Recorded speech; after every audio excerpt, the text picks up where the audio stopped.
Allah barik fikum. On avance. Maintenant, comment reconnaître le haram? Vous avez vu comment reconnaître le wajib, comment reconnaître le mandoub, comment reconnaître le mubah, comment reconnaître le makro. Là, on s'intéresse à la manière de reconnaître le haram dans les textes. Première des choses, c'est très facile, l'interdiction par opposé à l'impératif. En français, faites-moi une phrase avec une interdiction. En arabe, c'est pas trop la même chose. Ne regarde pas la télé. Exactement, Allah barak fik al-jia. Ne regarde pas la télé. Mais quand tu dis ne regarde pas la télé, faites attention, hein. Il y a l'idée d'impératif. C'est vrai ou pas? Il y a l'idée d'impératif. Hein. En arabe, on fait une distinction entre les deux. En français, c'est assez similaire en termes de, au niveau de la formulation grammaticale. En langue arabe, on fait une distinction entre les deux. L'interdiction, on l'appelle al-nahi, et l'impératif, on l'appelle al-amr. Et ça a des répercussions sur la grammaire. Pour les personnes qui ont fait ces cours-là, lorsque vous avez l'interdiction, le verbe qui va se trouver après est majjoum, c'est-à-dire qu'il va avoir une soukoun à la place de la dhamma, ou bien on va retirer le nun. D'accord? La tatakallam, par exemple.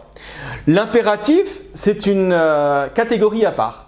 If'al ukhruj. D'accord? Il n'y a pas d'article, il n'y a pas d'éléments qui vont, des huruf, ce qu'on appelle des huruf.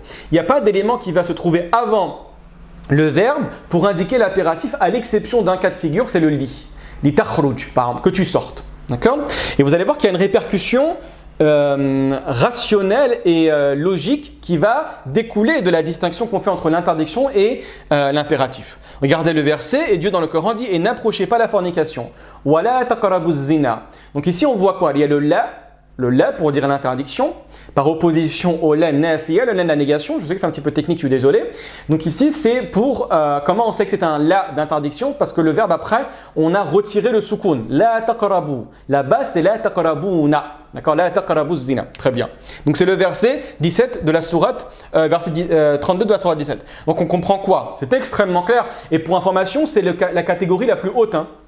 C'est la catégorie la plus haute, barakallahu fikum, de l'interdiction. Elle est évidemment à considérer comme une interdiction tant qu'il n'y a pas une qarina, bien évidemment, qui indique que l'interdiction initiale n'est pas voulue. D'accord? Comme on verra par la suite, Inch'Allah ta'ala. Regardez bien, une règle, comme j'ai mentionné, autour de l'interdiction et de l'impératif. Et ça va avoir un impact sur la manière dont vous allez devoir comprendre les textes. Regardez bien, barakallahu fikum. L'interdiction détient davantage de liberté que l'impératif. On dit en langue arabe que al-amru bi-shay nahyun an diddihi. Regardez bien ce que ça veut dire. Quand la phrase suivante vous dit « ne mange pas de pain », c'est un impératif ou c'est une interdiction dans ce cas de figure? Une interdiction. C'est une interdiction, exactement. Allah barak fikum, c'est une interdiction. On vous demande de ne pas manger de pain. Qu'est-ce qui va être compris de manière implicite? C'est que je peux manger autre chose que le pain. Effectivement, vous avez le papa ou la maman qui vous dit « ne mange pas de pain ». Il peut aller au frigidaire, ouvrir, prendre des raisins, prendre un yaourt, boire de l'eau, faire ce qu'il désire. La seule chose qui est interdite, c'est la consommation de pain. D'accord? Donc quand je te dis, quand le texte utilise l'interdiction, il interdit absolument qu'une chose, à savoir la consommation de pain. Mais implicitement, il te dit que tout ce qui est périphérique à cette interdiction est autorisé. D'accord? Par contre, regardez bien quand on utilise l'impératif. L'impératif, c'est mange ce pain. Là, c'est pas la même chose. Hein. Un enfant qui est à table, qui n'a pas envie de manger ce plat, le père ou la mère va dire mange ton plat. Est-ce que le parent accepte que l'enfant se lève, délaisse ce plat, aille au frigo et prenne autre chose? Non. Absolument pas. Exactement. Là, il l'interdit. Pourquoi? Parce qu'en définitive, qu'est-ce qu'il fait? Il lui interdit toute autre nourriture, toute autre action. Tu ne te lèves pas implicitement, ne va pas jouer, ne va pas dormir, ne va pas faire tes devoirs. La seule chose que je te demande de réaliser, c'est de manger ce plat, manger ce pain. Donc en d'autres termes, regardez bien, je ne peux manger que ce pain. Toutes les actions en dehors de la consommation de ce pain sont interdites. Donc on voit qu'il y a beaucoup plus de liberté dans l'interdiction que dans l'impératif. Vous êtes d'accord avec moi sur ce point-là ou pas? Oui. C'est clair? Est-ce que quelqu'un a une question ou tout va bien? C'est clair? Dans quelle phrase il y a plus de liberté? Ne sors pas ou assis-toi? Ne sors pas. Exactement, Allah barak fik si Mohamed. Dans ne sors pas, il y a beaucoup plus de liberté que dans assis-toi. Assis-toi, je t'interdis toutes les autres actions à l'exception de t'asseoir. Ne sors pas, tu peux rester à la maison, tu peux aller dormir. La seule chose que je t'interdis de faire, c'est de sortir. D'accord? Et ça, prenez-le en compte. Barakallahu fikum. Barakallahu fikum, prenez-le en compte dans la manière de comprendre certains textes et certaines interdictions en islam. Est-ce que c'est basé sur l'impératif ou bien c'est basé sur l'interdiction? D'accord? Allah barak fikum. On avance. Deuxième manière de reconnaître le haram, vous pouvez le voir ici, c'est l'utilisation du mot haram ou bien de ses dérivés. Vous savez que haram, c'est un masdar de base. Vous avez haram, vous avez tahrim, etc. ou ses dérivés. Le verbe harrama yuharrimu, ou bien des mots qui sont similaires. Naha yanha, ou hadara yahdharu par exemple. Ou bien ce qu'on appelle le participe passif. Al-muharram, etc. pour dire qu'une chose est interdite.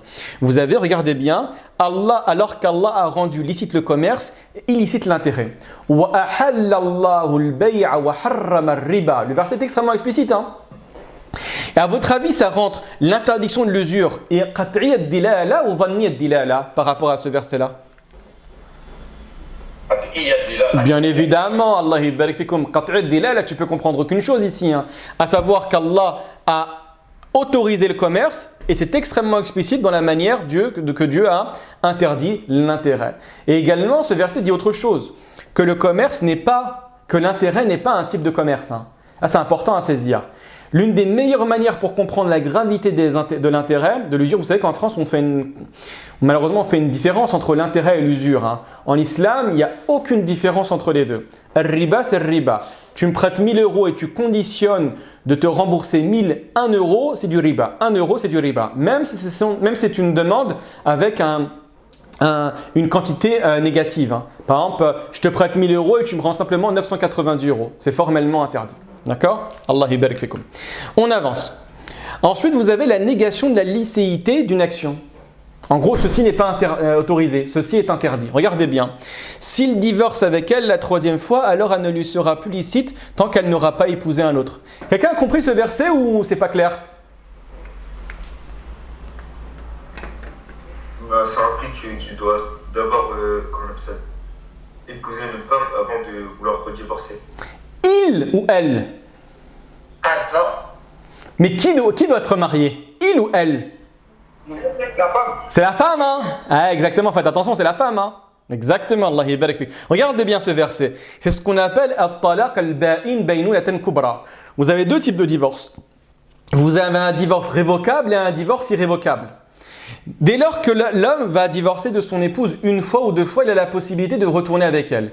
S'il prononce 3 fois les termes du divorce, alors pas dans une seule assemblée, hein, il va dire par exemple tu es divorcé, tu es divorcé, tu es divorcé. Ça c'est considéré comme un divorce. Mais à 3 reprises, il va dire à 3 moments différents. Un en 2015, un en 2017 et un en 2021 par exemple. Le 3e divorce, la femme va lui être totalement interdite. Regardez, s'il divorce avec elle la 3e fois, alors elle ne lui sera plus licite. فَلَا تَحِلُّ لَهُ. Tant qu'elle n'aura pas épousé un autre, à ce moment-là, elle est contrainte. Elle est dans l'obligation. Alors, pas contrainte, non, astaghfirullah, elle n'est pas contrainte, bien évidemment. Mais si elle désire, en fait, même c'est problématique ici. Parce que vous allez voir, c'est ce qu'on appelle zawaj al-tahlil. C'est problématique. Si cet homme-là désire, et cette femme-là désire retourner ensemble, c'est problématique. Hein? En fait, se unir à nouveau, Allah barik fik, mais vous allez voir que c'est problématique. Elle doit avoir un nouveau mariage avec une 3e personne et avec un véritable mariage. Hein. C'est-à-dire qu'il doit avoir la consommation de mariage. Elle ne doit pas se marier avec le tiers individu pour ensuite, le lendemain, demander le divorce et ensuite retourner avec son premier mari. Elle n'a pas le droit. Hein. Vous savez qu'à l'époque, il y a des personnes qui avaient ce travail-là malheureusement. C'est extrêmement problématique. Hein. C'est-à-dire c'est de la manipulation avec les textes. Une personne a divorcé 3 fois de son épouse. Les deux regrettent. D'accord? L'homme et la femme regrettent. Ils décident de revenir ensemble. Le problème, c'est qu'ils ne peuvent pas. Qu'est-ce qu'ils vont faire? Ils vont voir une 3e personne. Ça a existé hein, dans le monde musulman. Ils vont voir une personne, ils lui donnent une certaine somme d'argent. Ils disent voilà, marie-toi avec elle et demain tu la divorces. C'est compliqué, hein? C'est compliqué, hein? D'accord? Et le prophète alayhi salatu wa salam a maudit cette personne-là. Il a dit la'anallahu al-muhallil wal muhallalala. Que Dieu maudisse la personne qui rend halal la femme et celui pour qui on a rendu halal la femme, c'est-à-dire pour l'ancien mari et le nouveau mari. Vous voyez ce que je veux dire ou pas? Donc là, on ne joue pas. Dans le sens, l'islam te demande de bien réfléchir à la manière dont tu vas divorcer, parce qu'à l'époque, ça n'existait pas cela. À l'époque, le nombre de répudiations était illimité. Donc qu'est-ce qui faisait La problématique, elle était où? Elle était au niveau de la femme, c'est-à-dire qu'elle était accrochée, elle était suspendue. Il y avait le délai de viduité. On va donner n'importe quoi, on va dire un exemple, un délai de viduité de 3 mois. D'accord? L'homme il ne veut pas se séparer de son épouse et il ne veut pas que son épouse se marie de nouveau. Donc la femme va être suspendue. Comment ça va se passer? Il va dire « je te divorce ». 3 mois après, 1 ou 2 jours avant la fin de son délai de viduité, il va dire « je te reprends ». Le lendemain, « salam alaikum, je te divorce ». Il va laisser le délai de viduité passer, 1 ou 2 jours avant la fin du délai de viduité, « je te reprends ». Et etc., etc., etc. Donc cet homme-là va pouvoir se marier à nouveau avec qui il désire, ça c'était avant l'islam, hein. Et la femme va rester telle une femme, un objet suspendu. Donc la législation est venue et a codifié la question du divorce en disant que le maximum que la personne puisse divorcer, c'est 2 fois. Le 3e est un mariage qui est irrévocable. Vous avez compris la problématique ici ou pas? Oui. Ça va? Allah yibal fikoum. Donc ici, qu'est-ce qu'on comprend? On comprend tout simplement que le Coran a dit qu'il y avait négation de la licéité, donc cette femme n'est plus licite hatta tankiha zawjan ghayra. D'accord? Allah yibal fikoum. On avance. Ensuite, vous avez ce qui débouche à une peine ou une sentence terrestre ou dans l'au-delà. C'est extrêmement clair, hein, c'est facile à comprendre. Hein. Regardez bien. Que les gens cessent de rater la prière du vendredi, du peur qu'Allah ne scelle leur cœur et qu'il ne soit du nombre des innocents. Donc vous avez l'idée d'une peine. Alors cette peine, elle n'est pas terrestre, hein, elle est en partie. Alors elle est terrestre cette peine-là, cette sentence. Par contre, les effets seront vus que le jour de la résurrection. Donc on voit que le fait de rater volontairement la prière de vendredi plus de 3 fois, c'est problématique. D'accord? Vous avez bien évidemment d'autres textes qui mentionnent des peines, des sentences terrestres ou des sentences dans l'au-delà. Vous allez retrouver également la mention de la menace divine. Je vous ai dit hier que la menace la plus importante qu'on va retrouver dans le texte coranique, c'est l'homicide volontaire.